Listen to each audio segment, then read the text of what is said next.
This episode is brought to you by Shopify. Whether you're selling a little or a lot, Shopify helps you do your thing, however you cha-ching. From the launch your online shop stage, all the way to the we just hit 1 million orders stage. No matter what stage you're in, Shopify's there to help you grow. Sign up for a $1 per month trial period at shopify.com/special offer, all lowercase. That's shopify.com/special offer.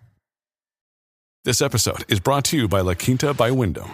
Your work can take you all over the place, like Texas. You've never been, but it's going to be great because you're staying at La Quinta by Wyndham. Their free Bright Side breakfast will give you energy for the day ahead. And after, you can unwind using their free high-speed Wi-Fi. Tonight, La Quinta. Tomorrow, you shine. Book your stay today at lq.com. This is Optimal Health Daily, episode 2653. The Other F Word, Failure, by Lea Genders of leagendersfitness.com. And I'm Dr. Neil, your very own personal narrator. Hey there, happy Saturday and welcome back to Optimal Health Daily, or OHD, where I act as your narrator of popular health and fitness blogs and always with a bit of my commentary at the end. And we have a bunch of shows covering different topics. Just search for Optimal Living Daily in any podcast app to find them. But with that, let's get right to it and start optimizing your life. The Other F Word, Failure, by Lea Genders of leagendersfitness.com. What happens when your plans don't play out exactly as you hoped? We've all been there. Failure is a dirty word, the other F word. We don't always like to admit it, but failure is a part of the process. At my fitness convention a couple of weeks ago, a presenter offered this way to look at failure. 1.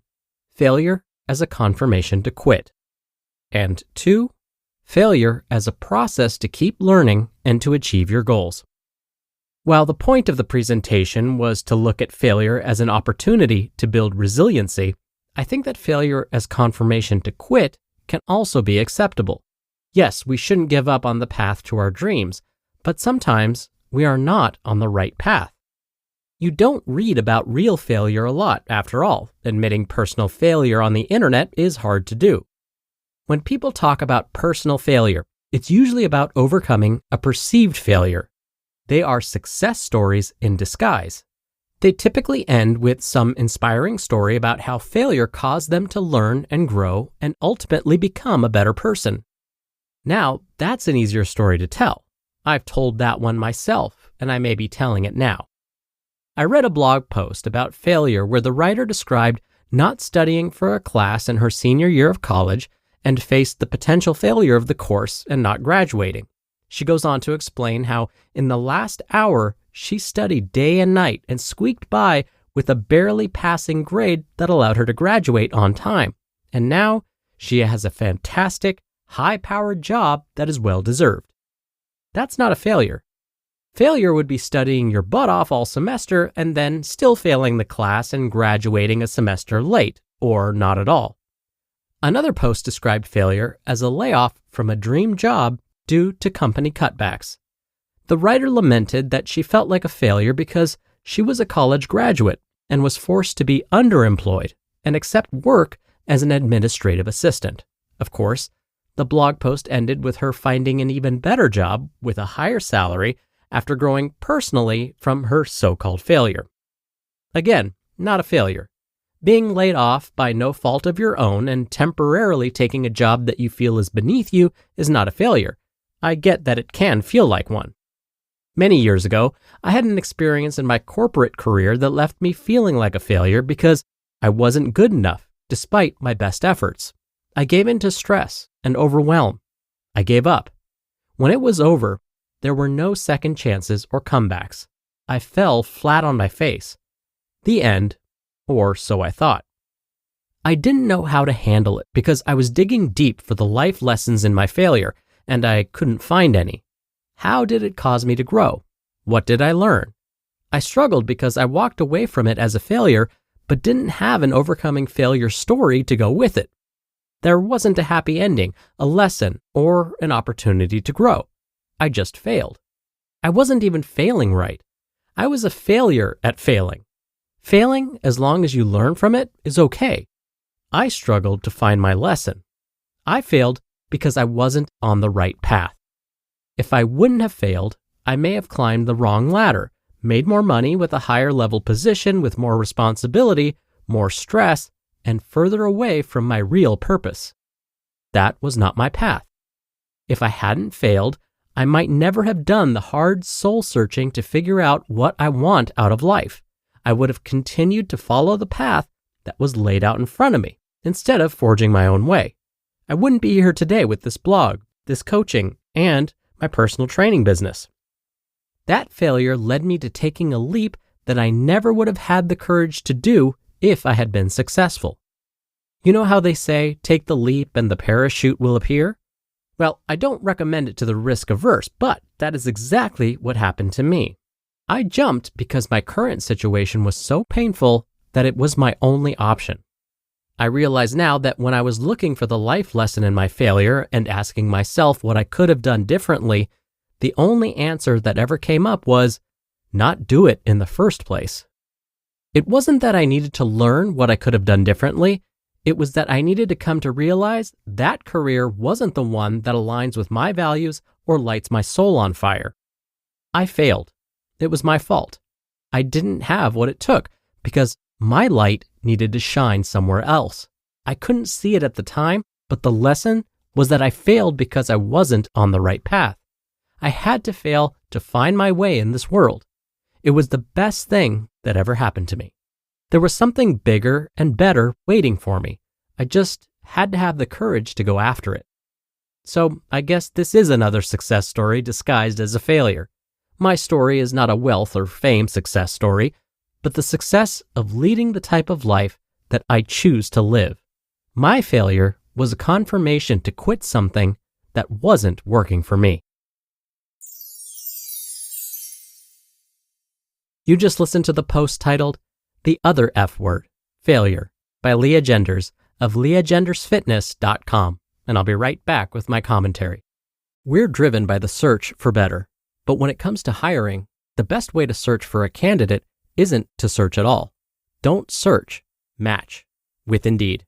Indeed is your matching and hiring platform with over 350 million global monthly visitors and a matching engine that helps you find quality candidates fast.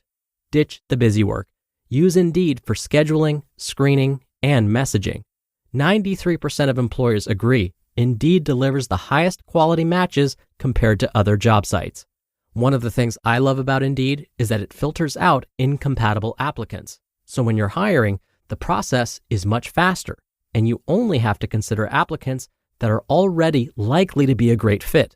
And listeners of this show will get a $75 sponsored job credit to get your jobs more visibility at Indeed.com/health. Just go to Indeed.com/health right now and support our show by saying you heard about Indeed on this podcast. Indeed.com/health. Terms and conditions apply. Need to hire? You need Indeed. This episode is brought to you by Shopify. Whether you're selling a little or a lot, Shopify helps you do your thing, however you cha-ching. From the launch your online shop stage, all the way to the we just hit 1 million orders stage. No matter what stage you're in, Shopify's there to help you grow. Sign up for a $1 per month trial period at shopify.com/special offer, all lowercase. That's shopify.com/special offer. Dr. Neil here for my commentary. I share this tidbit about me once a month during the first Q&A episode of each month, so this may sound familiar. My path to health and wellness was not straightforward at all. I started off in college as a pre-med major, but then I failed my second chemistry class and realized that maybe I wasn't cut out for the sciences after all. I got diagnosed with a chronic disease as a sophomore in college, changed my major, and graduated with a degree in psychology, only to find I didn't want to continue with a career in psychology. So, first I thought I could make it as a guitarist in a band. That didn't work out, although if you really dig around, you can still find our music on the interwebs somewhere. Then I found a desk job and worked there for 2 years. I dreaded Mondays because I disliked my job so much. It seemed like I only lived for those 2 days a week where I didn't have to be at work. My chronic condition didn't get any better. I wasn't following any healthy habits after all. I would sit at my desk for 8 hours a day, pick up some fast food on the way home, and watch TV the rest of the evening. And day after day would look the same. Then, to use today's author Lea's words, all of this was confirmation to quit something that wasn't working for me. I just couldn't quit my job and do nothing though, so I had to do some soul searching. Again, using Lea's words, I knew there was something bigger and better waiting for me. I just needed to go after it. So I asked myself, what do I want out of life? How do I want to be remembered? My answer, again after some soul searching, maybe I could help others in some way. Maybe I could help those with a chronic disease like me. And that's how I eventually ended up here, talking to you. So if you've been meaning to make that leap and try something different, do it. It doesn't have to work. It doesn't have to go perfectly. But just try. I promise you'll regret it if you don't. All right, that'll do it for today. I hope you have a great weekend, and I'll see you back here tomorrow where your optimal life awaits.